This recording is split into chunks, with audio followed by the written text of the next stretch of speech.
Hi friends, welcome back to my channel. எல்லாத்து வீட்லையும் டிஃப்ரெண்ட்டாக பிரியாணி செய்வாங்க. ஒருத்தர் பிரியாணி கொஞ்சம் காரமாக இருந்தால் நல்லாயிருக்கும் அப்படிம்பாங்க. ஒருத்தர் பிரியாணி வந்து லைட் மசாலாவாக இருந்தால் நல்லாயிருக்கும் அப்படின்னு சொல்லுவாங்க. இன்றைக்கி எங்கள் வீட்டில் பிரியாணி எப்படி செஞ்சோம் அப்படின்னு பார்ப்போமா? இது உங்கள் ஆஷா ஃப்ரம் இங்கே நனிமா சமையல். சூப்பரான பிரியாணி தான் வந்து சமைக்க போகிறோம். அதுவும் சிக்கன் பிரியாணி. டேஸ்ட் வந்து சூப்பராக இருக்க போது. இங்கே வந்து பார்த்திங்கன்னா ஒரு 3 டேபிள் ஸ்பூன் அளவுக்கு எண்ணெய், பட்டை, கிராம்பு, ஏலக்காய், ஒரு பிரியாணி இலை இதெல்லாம் வந்து கொஞ்சம் பொரிஞ்சதுக்கப்புறமா ஒரு 3 வந்து வெங்காயம் கட் பண்ணி வச்சுருக்கேன். அதையும் இது கூட சேர்த்துட்டு நல்லா வதக்கிக்கலாம்.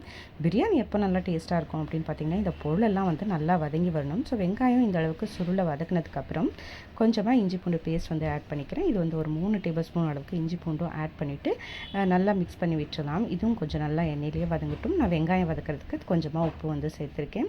இங்கே வந்து பார்த்திங்கன்னா ஒரு 3 பச்சை மிளகா, ஒரு 3 தக்காளி இதையும் சேர்த்துட்டு நல்லா வதக்கிக்கலாம்.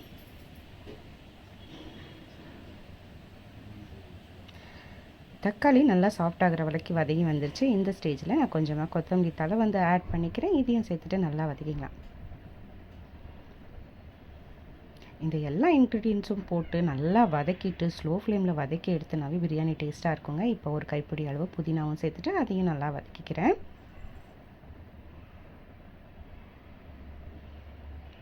இங்கே ஒரு 3 டீஸ்பூன் அளவுக்கு நான் வந்து ரெட் சில்லி பவுடர் வந்து ஆட் பண்ணிக்கிறேன். எங்கள் வீட்டில் பிரியாணி கொஞ்சம் காரமாக இருந்தால் சாப்பிட ரொம்ப பிடிக்கும். ஸோ அதனால் என் பையன் வந்து சொல்லியிருந்தா பிரியாணி வந்து ரொம்ப ரெட் கலராக வேணாம் மம்மி, கொஞ்சம் எல்லோயிஷ் கலராக பண்ணிக்கூட அப்படின்னு கேட்டிருந்தேன். அதனால் நான் மஞ்சத்தூள் கொஞ்சம் அதிகமாக ஆட் பண்ணியிருக்கேன். அதையும் சேர்த்துட்டு நல்லா மிக்ஸ் பண்ணிக்கலாம். பிரியாணி கலரே வந்து பார்த்திங்கன்னா அவ்வளோ ஒரு டெம்டிங்காக இருக்கும். சாப்பிட்றப்போ அவ்வளோ டேஸ்ட்டாக இருக்கும். இது எல்லாத்தையும் நல்லா மிக்ஸ் பண்ணிவிட்டு இதெல்லாம் நல்லா வதங்கி வரட்டும். அடுப்பு வந்து மீடியம் ஃப்ளேமில் வச்சுட்டு நல்லா குக் பண்ணிக்கலாம். ஸோ இந்த மசாலாலாம் நல்லா குக் ஆனதுக்கப்புறம் எண்ணெய் நல்லா பிரிஞ்சு வந்ததுக்கப்புறம் ஒரு 1/4 கப் அளவுக்கு தயிர் சேர்த்துட்டு இப்போ நம்ம சுத்தமாக கழுவி எடுத்து வச்சுருக்க சிக்கன் வந்து ஆட் பண்ணிக்கிறேன். பிரியாணி செய்யவே தெரியாது அப்படிங்கிறவங்க கூட இந்த மெத்தட் வந்து ஃபாலோ பண்ணி பாருங்கள். பிரியாணி வந்து சூப்பராக வரும். கண்டிப்பாக ட்ரை பண்ணி பார்த்துட்டு எப்படி வந்தது அப்படின்னு கமெண்ட்டில் சொல்லுங்கள். அதே மாதிரி நீங்கள் எங்கேருந்து என்னோடய வீடியோ பார்க்குறீங்க அப்படின்னு கமெண்ட்டில் சொல்லுங்கள். இப்போ வந்து நான் ஏற்கனவே வந்து ஜீரக சம்பா ரைஸ் ஒரு 2 கிளாஸ் அளவுக்கு ஊற வச்சுருக்கேன். கிட்டத்தட்ட ஒரு 500 கிராம் வரும்.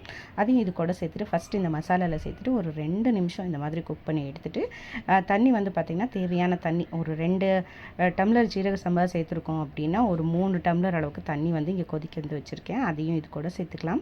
நம்ம மசாலாலாம் பார்த்திங்கன்னா அதே கிட்டத்தட்ட நம்மளுக்கு ஒரு கிளாஸ் வந்து தண்ணி அளவுக்கு வந்துடும். ஸோ அதனால் நான் 2 டம்ளர் ரைஸுக்கு 3 டம்ளர் தண்ணி வந்து கொதிக்க வச்சுருக்கேன். இந்த ஸ்டேஜில் வந்து உப்பு, காரம், புளிப்பு எல்லாம் செக் பண்ணிக்கலாம். ஸோ எனக்கு வந்து உப்பு வந்து கொஞ்சம் பத்தாமல் இருந்துச்சு. அதையும் இந்த ஸ்டேஜில் ஆட் பண்ணிவிட்டு ஒரு 1/2 லெமன் வந்து பிழிஞ்சு விட்டுக்கிட்டேன்.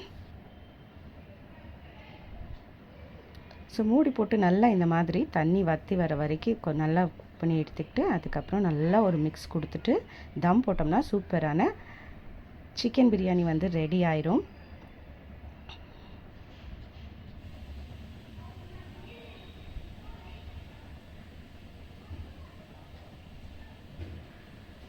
ஸோ பிரியாணி ரெடி ஆயிடுச்சான்னு பார்க்கலாமா?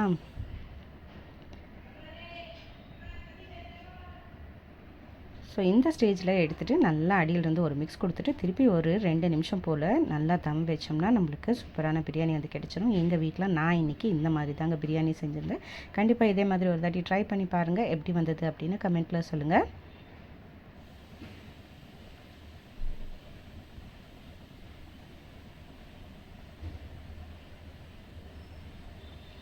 ஸோ அவ்வளோதாங்க, சூப்பரான சிக்கன் பிரியாணி வந்து ரெடி ஆயிடுச்சு.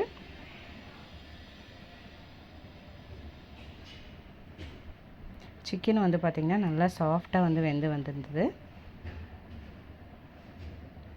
இன்றைக்கி எங்கள் வீட்டில் இதுதான் வந்து லஞ்ச். நீங்கள் என்ன பண்ணீங்க அப்படின்னு மறக்காமல் கமெண்ட்டில் சொல்லுங்கள். Meet in the next interesting video. Bye.